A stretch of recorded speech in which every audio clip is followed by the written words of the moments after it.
Again, surprise! The best team in the American League just happens to be the defending World Series champs. And by the look of it, they could be the team to beat. Let's not be too cute about who we're going to be picking to win the American League this year. The champs are here. And do you know who's also here? That'd be H-Town Wheelhouse from Locked On Astros. We're going to be talking a little bit about what is, let's face it, the best pitching staff in baseball. This is Locked On MLB.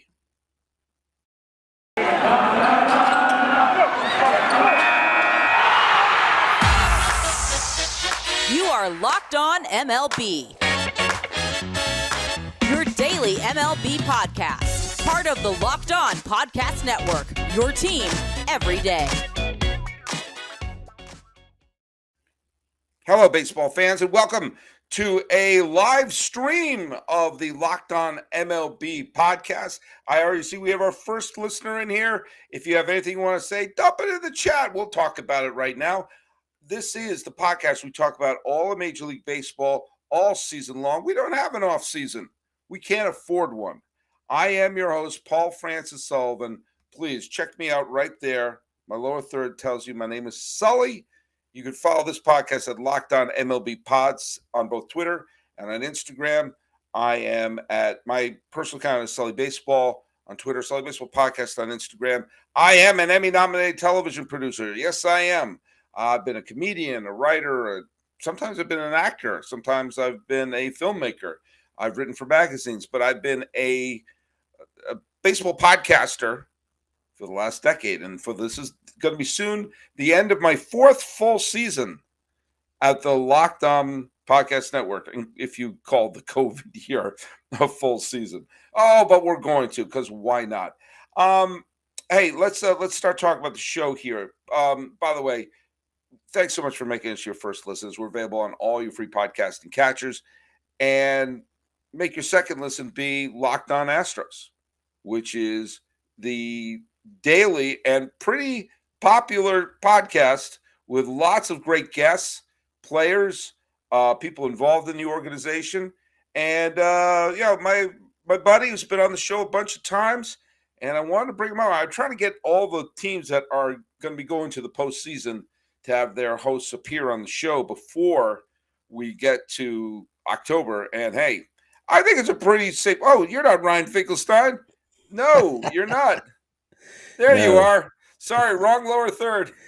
No, that's okay. Doing it live. H-Town Wheelhouse, Brett Chancey. How are you doing, buddy? Man, I'm doing good, Sully. Thanks for having me on. I appreciate it. This has been such a great season. There's a lot to talk about, and I know there's certain things that you want to hit on, but I really feel like this team has a fully loaded pitching staff, and I can imagine what we could have done last year with our pitching staff, even though the hitting was a little miss in the playoffs, but it definitely would have changed things, I think, or made it a little more difficult for the Braves, because we don't want to take away from the fact that they beat us handedly. But the Houston Astros, when you start looking at this pitching staff, Ben DuBose and I tonight broke it down, and until you really start talking about it, you don't realize how good it is. Well, this is how good it is. Okay, I'll talk to you a little bit about it. And we talked a lot. I said a lot of wonderful things about Dusty Baker last night. I stand by them. You talk about the Astros bats in the postseason last year. I seem to remember them scoring at will against Chicago and Boston. That was those. That's why I thought they were going to beat Atlanta, because it was like, okay, Atlanta beat a Brewers team that had a questionable offense and an exhausted Dodger team, but they're about to play the varsity. And I underestimated the power of Atlanta's bullpen last year, but they still got to, Astros still got to Game 6 of the World Series. And they're better this year.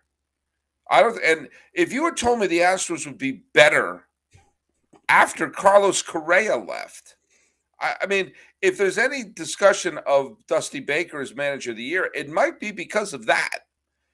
But the fact of the matter is, here is how deep the Astros pitching is. Today, the Astros went up against A.J. Hinch and Detroit. They're in Detroit. And Christian Javier, 6 shutout innings, 2 hits, no walks, 8 strikeouts, zero, and 0 walks, 8 strikeouts. And in the end, Houston doubled up the Tigers 2-1. And Javier may be going to the bullpen in the postseason. I mean, It's that's a possibility, and it that is, is. and especially if Verlander, remember him, who missed the COVID year, missed last year. That when we last saw Justin Verlander, he won the Cy Young Award, pitched 1 game the next year, and didn't see him since. And when a player his age misses essentially 2 seasons, you're ready to say goodbye. It's like, I've probably seen him. If we see him again, it'll be a shell of his former self. Boom, he's a Cy Young contender again. It's like This guy. It's like they acquired. It's like they reached into their pocket they haven't used of a coat they've worn since winter, and there's a Cy Young winner in there. I mean, it's like they got him for nothing. It is something like, when Peyton Manning had that surgery and then came back and won a Super Bowl, Mm-hmm. or these athletes. And I think what was to Justin Verlander's advantage was his 2-year layoff and how much he missed the game and how methodical he was in his recovery. I was at a game one day solely, and I was there. My son and I took a ballpark tour. We hadn't taken one in a few years.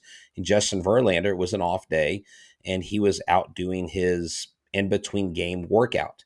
He was doing a workout much like you would see a high school or a college or minor league pitcher who's developing through the system, just doing these very basic kinesthetic type workouts. I mean, it was just something else to see a veteran of his length go out there and truly be a student and listening to Bill Murphy, listening to the pitching coaches, because he knows how important it is. And he recently said, when because he's on the IL stint, he's going to be coming back Friday, I believe, in Oakland. He said, "There's no need to rush me back." He goes, "I couldn't rush back, not be 100%, and then have something happen where I'm out for the season." Because he goes, then I would have to look my teammate in the face, I'd have to look the city in the face, and I'd have to tell them that I rushed it back. He said, "I realize the value of being out and how much I miss baseball." And so he's been meticulous, and his hard work has paid off. There's something different about a veteran going through Tommy John surgery and a young pitcher going through Tommy John surgery, because Verlander has pretty much accomplished just about everything you want as a pitcher. World Series What else could champion, he? Cy Young, no hitters. I mean, the MVP, guy's MVP. This guy's done it all, literally. marrying a model. Yeah, I mean, God, yeah, just like anything this guy does, he's like Rumpelstiltskin. Just everything turns to gold, Well, yeah, it's like a genie would look at him and go, "What? What do you Yeah. want? You're What else do you need, You're Justin? a millionaire many times over. What? Go Yeah. away." Some people need the lamp. Some people No, need yeah. the lamp. Well, and that's the thing. And when we get to talking about Framber, I've got a story about him from 2019 when he was in the minor leagues, before Right. he turned it around, and we can get to that soon. But yeah, man, watching Justin Verlander deal. I mean, this team literally, we have 3, possibly 4 pitchers that could be an ace on most ball clubs this year. Playoff teams. Yeah. Look, we mentioned Verlander, who has a sub-2 ERA, has 154 strikeouts and 152 innings and only 26 walks. Think of that strikeout to walk ratio. And it was sub 1.9 earned run average as a 39-year-old man. Now he is scheduled to be back this weekend, if I'm not mistaken, Right. off the injured list.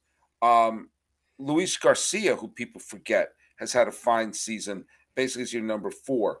Jose Urquidy has been excellent, solid ERA, good innings pitch. Young Hunter Brown has thrown 2 games, and I want to get specifically about Hunter Brown in the next segment. But you have Hunter Brown and Lance McCullers Jr. coming back. Really good arms in the bullpen between Presley, Abreu, Maton, Stanek, Rafael Montero, fine.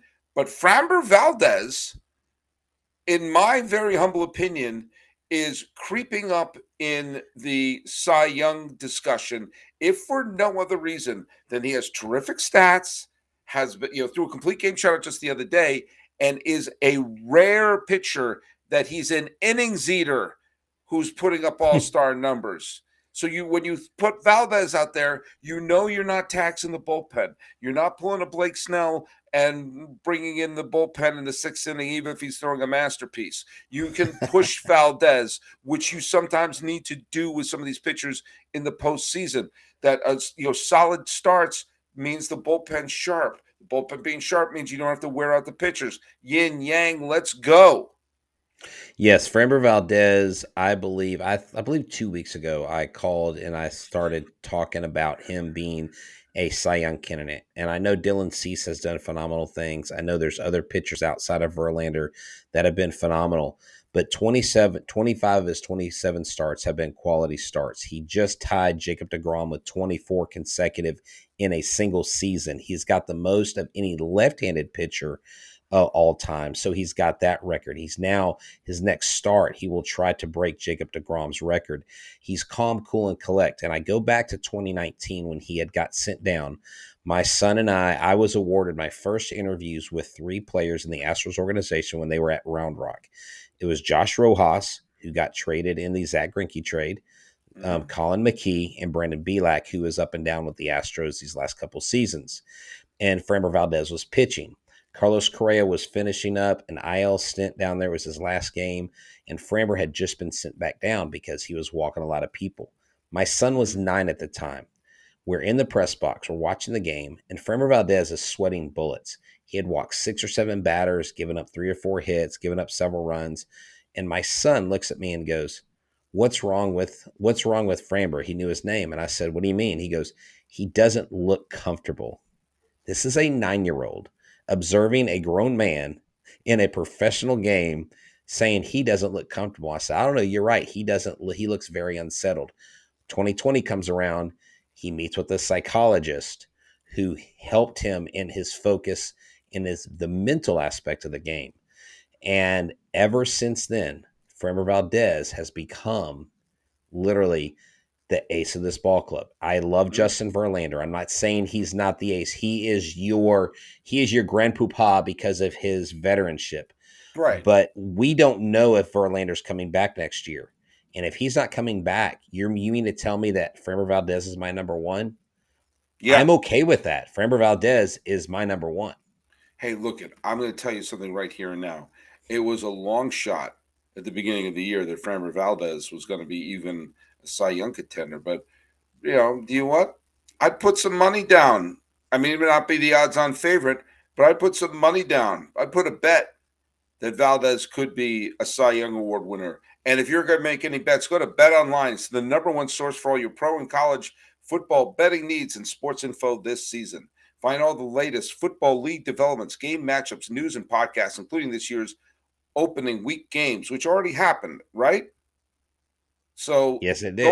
Go ahead and bet on them and clean up. BetOnline is also your continued source. Updated copy.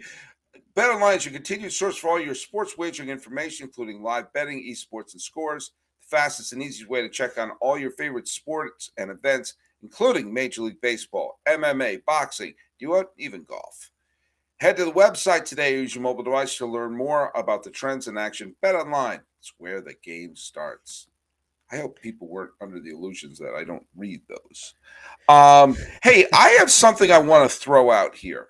Yeah. Houston is with, a lot of people are making a big deal about the Yankee collapse of the last week or so. In the end, it will barely be a blip. The Yankees seem to have gotten their act together. They're clearly going to win the division. They're going to avoid the wild card round. And if you had polled 1 million Yankee fans going into this year, would you take the number 2 seed, avoiding the wild card round and winning 98, 99 games? You would get 1 million yeses. So in the end, it was just a blip, a hiccup in the middle of a season. So they won't win 100 games. Fine. The Astros look like they're going to be the number 1 team in the American League. And I think that's pretty safe to say. I agree. And they'll probably line up very favorably to whether they play Cleveland, whatever team it is, Cleveland, Seattle, Toronto, Tampa Bay, whichever is the team they wind up playing. If Chicago goes on a run, Astros fans should be praying for that. Especially if they burn Dylan Cease and Johnny Cueto in the wild card round. True. I'm going to make this. Look at no one's asking me, but I think it would be smart for whichever team they wind up playing in that division series. I would give Hunter Brown a start. I would give him a start, and let me tell you why. Nobody's seen him. None of the players. He'd be a brand new pitcher. He's super talented. And some of the veterans that you could potentially put in the bullpen to be the safety net, whether it's Lance McCullers Jr., whether it's Christian Javier, someone who has experience in the postseason, World Series, and everything like that, you would rather be able to reach back and say, okay, you guys back up. But the possibility of this young, really, really talented young pitcher catching a team off guard that they has never seen before, I think would give the Astros a tremendous advantage. McCullers and possibly Javier or the other one. What did I just said Javier, maybe Luis Garcia. I don't know. But one of them out of the pen just shows like how deep, like you could have two innings eaters at the top of the rotation and throw like two or three people who would be starters on most playoff teams coming out of the pen. I think the Astros are incredibly well set up to making it to the American League Championship Series, even without knowing who the hell their opponent's going to be. Yeah, I agree with that. And I think Hunter Brown, because I got to see him pitch several times, and just give you a little quick story on him. When he got elected to the Futures game, I was at Constellation Field the next day, and I was talking to Hunter, I was talking to Sean Dubin, a couple of players, and I said, "Hey Hunter, congratulations on your nomination to the Futures game." And he said, "Well, I appreciate that. But you know what I really want?" I said, "What's that?" He goes, "I want to be pitching at Minute Maid Park. That's the ultimate goal." And he said, "I appreciate the award, but it's going to mean so much more when I've got that Astros uniform on." And I'm like, for a kid to say that, to be recognized by his peers and by the league to be one of the future stars of the game, and to say, "Yeah, but that's not the end goal." He goes, "I want to help the Astros win another World Series." I knew then what I had seen on the field. I mean, I'd seen him go 5-7 strong innings, struck out 8, 9, 11. I've seen him come in inning 5 through 9 and just shut a team down. And Hunter Brown could do that. If you have a game too, Sully, where maybe you surprisingly have to use several bullpen arms, you could bring a Hunter Brown in the next game. If your starting pitcher isn't all queued up through 4 innings, bring in Hunter Brown 5 through 9.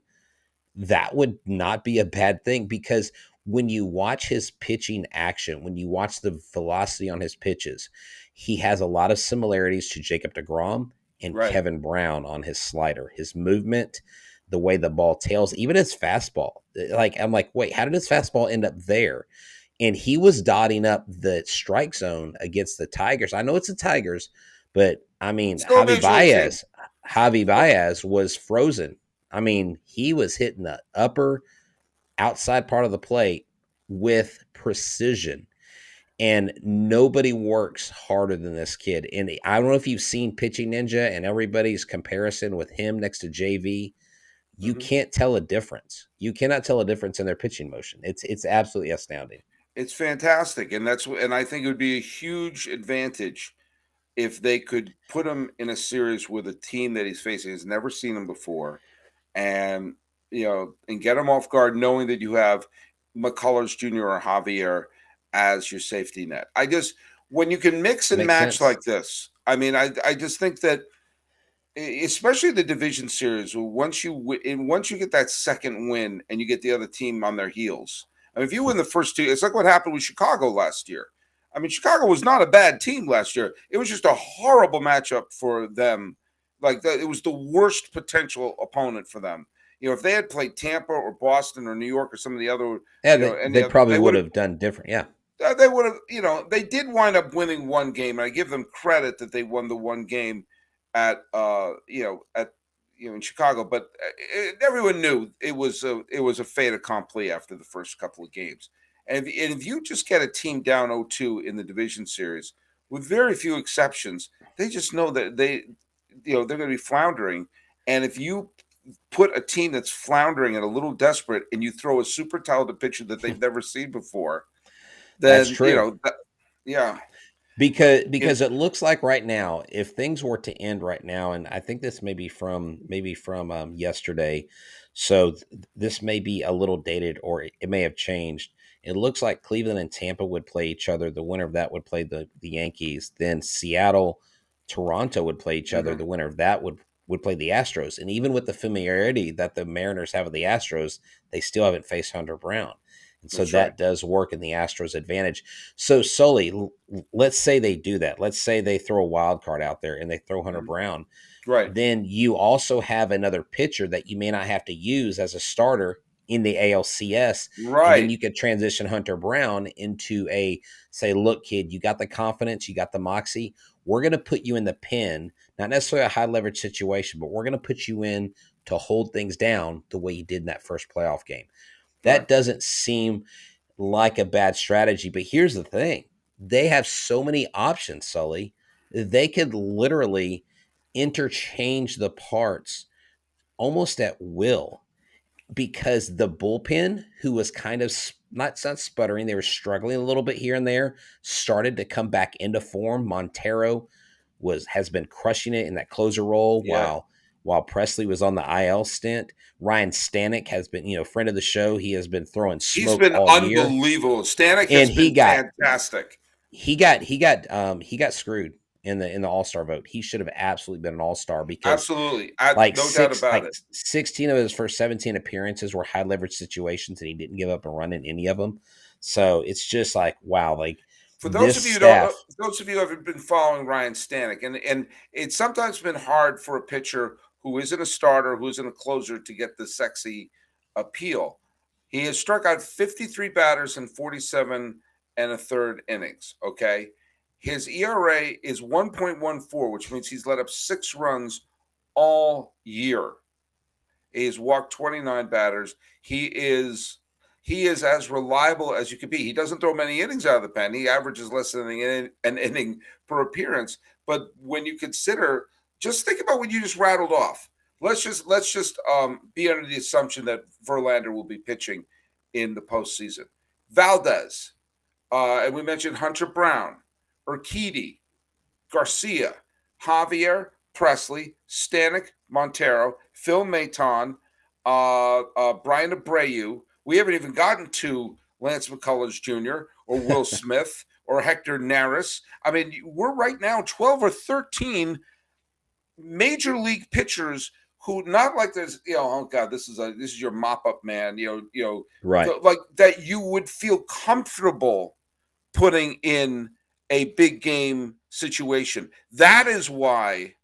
That is why you're my shoobity doo. That's why the Astros. I don't know why I went into that. I was thinking about That's Animal House. okay. Well, hey, Um, who you forgot, who may still be on this playoff roster, is Seth Martinez.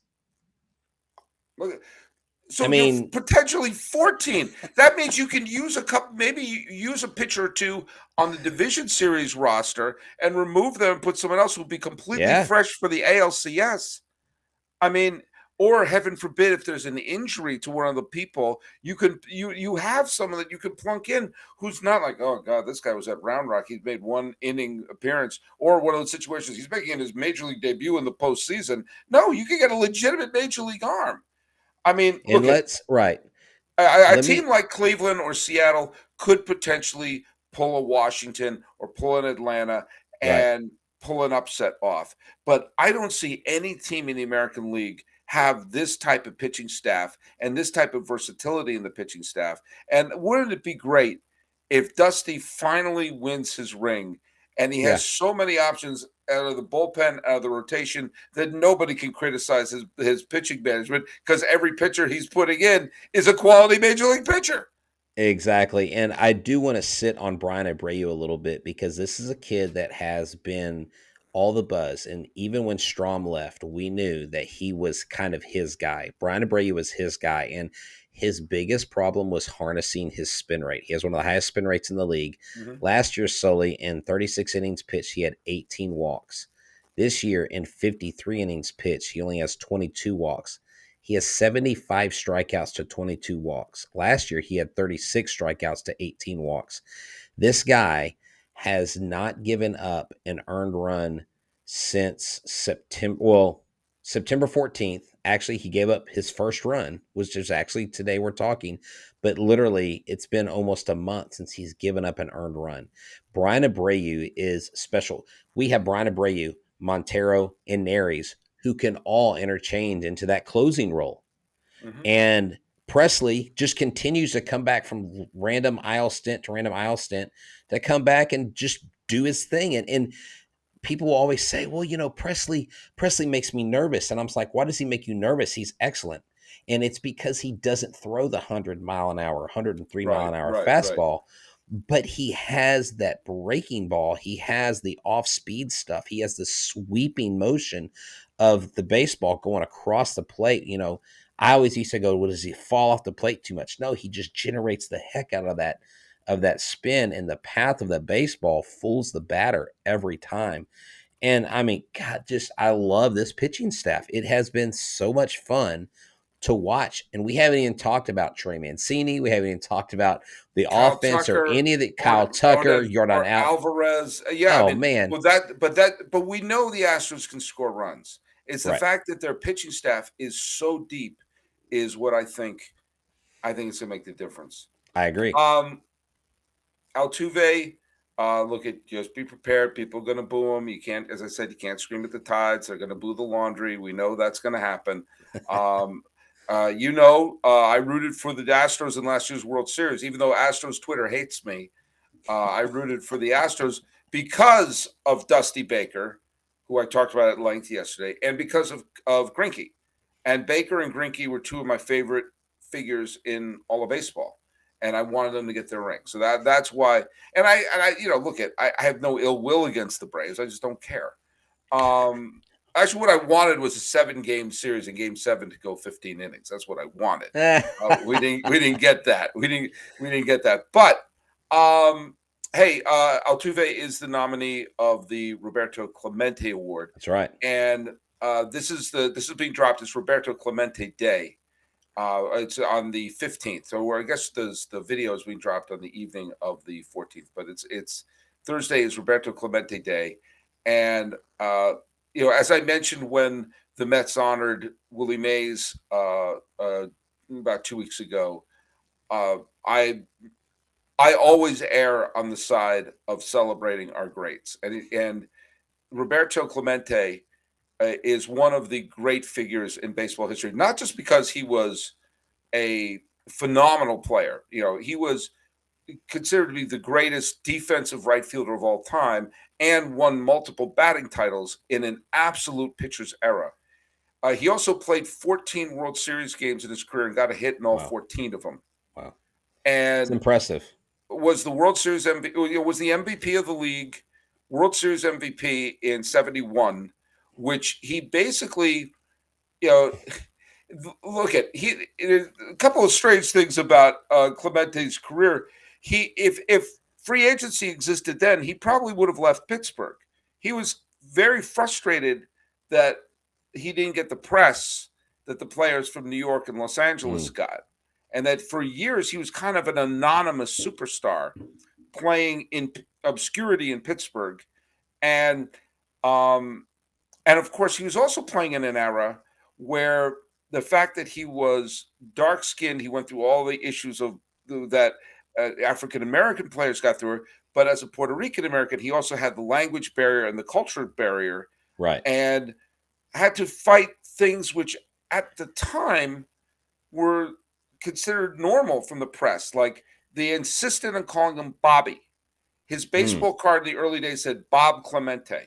Bobby Clemente, right? Because you had to Americanize his name, not Roberto. He insisted on being called Roberto because he was not ashamed. He was not going to anglify his name. He was not going to pretend he wasn't who he was. He also, when he was interviewed, the writers would snicker at him and write his answers phonetically. if Oh, he had mispronounced a word, or if he said something in a funny accent, they would write it in the funny accent in a wow. way that he was treated. The players who came from the Caribbean, and he wasn't the first Caribbean player. There were players before him, but he was the one who kind of led the charge of breaking the stereotype that Latin players were dumb because they couldn't Right. speak Y- English, You and know, everything. and you mentioned that, and that's why guys on the Astros like Yuli Gurriel, I Hmm. know Jose Urquidy, several of the guys that whether they're from Cuba or Mexico or the Dominican, I believe some of them can speak English, and I've heard a couple of them pretty fluently. But they're and the reason why they go through the interpreter so much is they don't want to look stupid. They don't want Right. to look bad. They don't want to reflect bad on their family, and that's just one of those things that to this day that they still fight with. But to talk about Jose Altuve and just what he's done, because Yeah. I'm always going to advocate for my guy. He's my favorite Yeah, I all-time know. I Astros know. player. He's got. Yeah, he's right He's back there. He's right. You can see his number he right back there yeah, with Bagwell. that's Yeah. right, man, right over there. So he has hosted this thing called Uncork for a Cause, and it's a fundraiser that it's through the Astros Foundation. They raise money for awareness for youth sports education program, nation's military, childhood cancer, domestic violence awareness, and reducing homelessness. And if you know anything about his background of being from Maracay, Hmm. Venezuela, and the way they grew up and how poor he was, that he signed the $15,000 contract. We've interacted with Jose Altuve a couple times. My son's had the honor of taking the field with him as an Hmm. Astros buddy. And so he's talked with him. And everything I know about this guy is top notch. Right. It's funny. The other day we were watching a game, and my wife's like, "Why are they booing Altuve?" I was like, "Well, the Yankees actually boo Altuve because he actually has beat them in significant games more than once." So when there's a player, I'm like, when I see someone like Aaron Judge, I'm gonna boo him, not because I hate him, but because he's the bad guy. He's the other team. But I was like, there's also the other stuff out there. Right. But Jose Altuve has carried himself admirably throughout the city. There's There's no time doubt after that. time, There's no doubt about and that. I think he's very deserving as the Astros representative for the Roberto Clemente Award. And one of the and that's and yes, and I will never ever try to take away Altuve's contributions to the community and the fact that he seems to be a stand-up guy for all these causes and everything. One of the amazing things about Clemente, first of all, if you don't know, he was originally a Dodger prospect. He was Really? in the Dodger system, discovered by Branch Rickey, and when the Dodgers forced out Branch Rickey took over the Pirates and acquired Roberto Clemente. I did not know that. Hmm. Wow.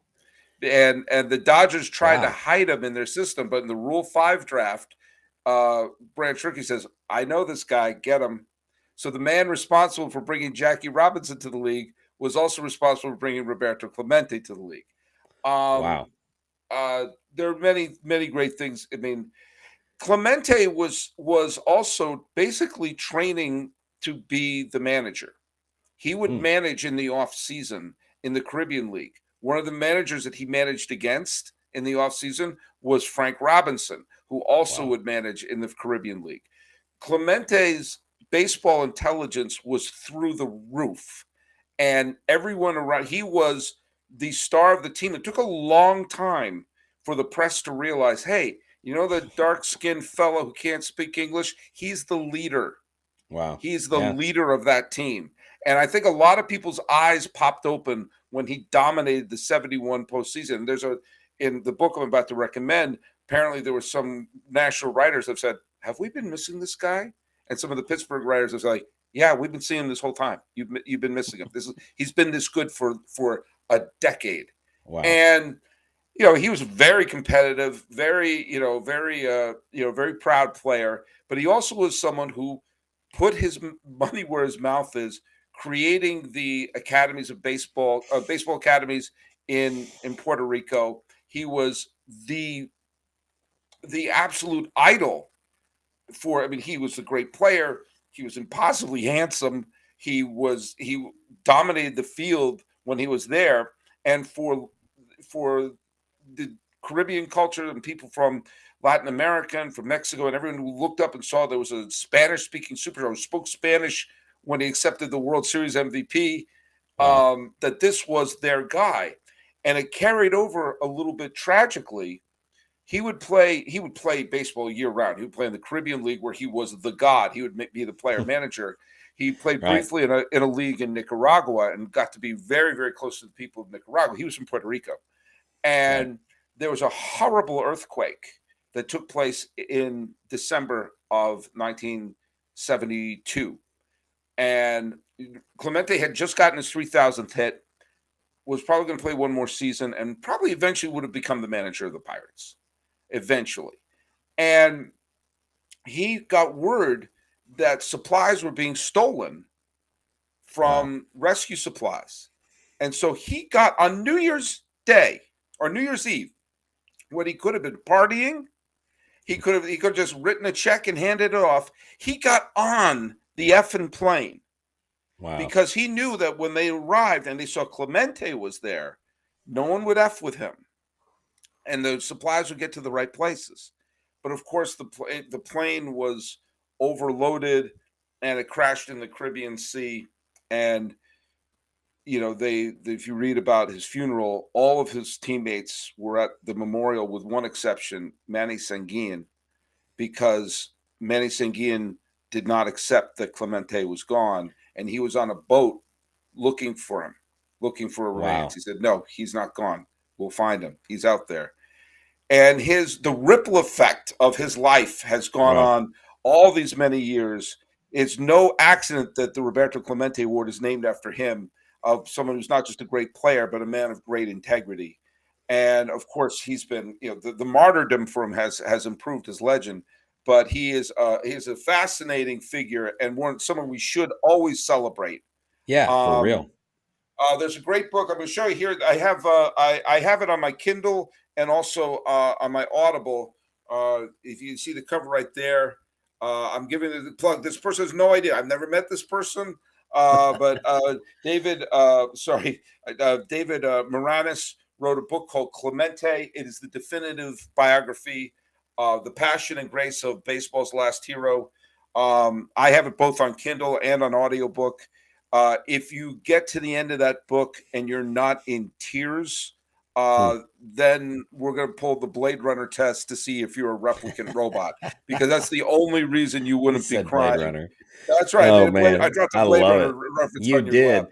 My check. dude, I know you're a lover yeah. of baseball history, and anyone else who is, read the book, and your heart will be gigantic. And this is one of the great figures in baseball history, not just on the field, but also off the field. Everything you should be as a baseball hero, and he is someone we should be celebrating.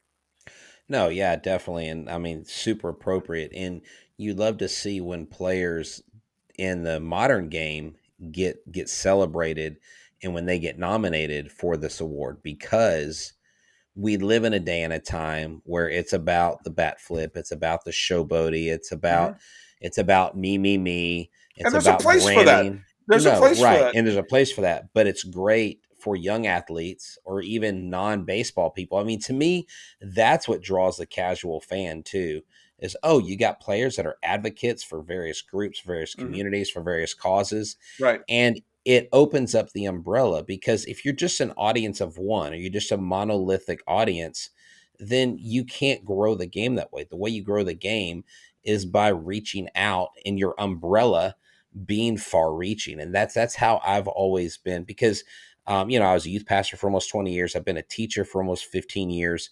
And I've always, no matter what students I've been in contact with, whether it's kids from Honduras, whether it's kids in the inner city, whether it's prisoners, people from Italy, all over the world, I've learned that they desire two things: structure and love. You give them those two things, and they'll go save the world. And so it sounds like Roberto Clemente had that built into him. Right. And the more we can celebrate that, I think the more we can grow the game and bring in the casual fan, not changing rules and making the game different, but having players like Roberto Clemente and recognizing players that emulate or closely emulate his character.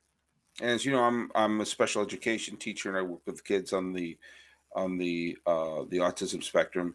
Am I saying we're heroes? Yeah, maybe I'm saying that we're heroes, but no, I completely agree with you. And just worth. By the way, I will say this: someone who was considered a bit of a hot dog and played with a bit of a flair and a bit of a sense of the drama and a bit of the swagger, Roberto Clemente, big Yeah. time. I'm not saying he did the big bat flips, but he played with a flourish. Let's just say that he played with a sense of drama. But check out the book I recommended, and let's honor Roberto Clemente. And Brett, aka H-Town Wheelhouse. We're gonna wrap this up. We're going a little long here, but thanks for jumping on here. And this looks like we all seen. The Phillies a few years ago had the greatest pitching staff I've seen in the postseason since the Braves of the Bobby Cox era, and they couldn't get out of the division series. We all know stuff can happen in October, but the Astros are as built as you can be to get to the World Series again.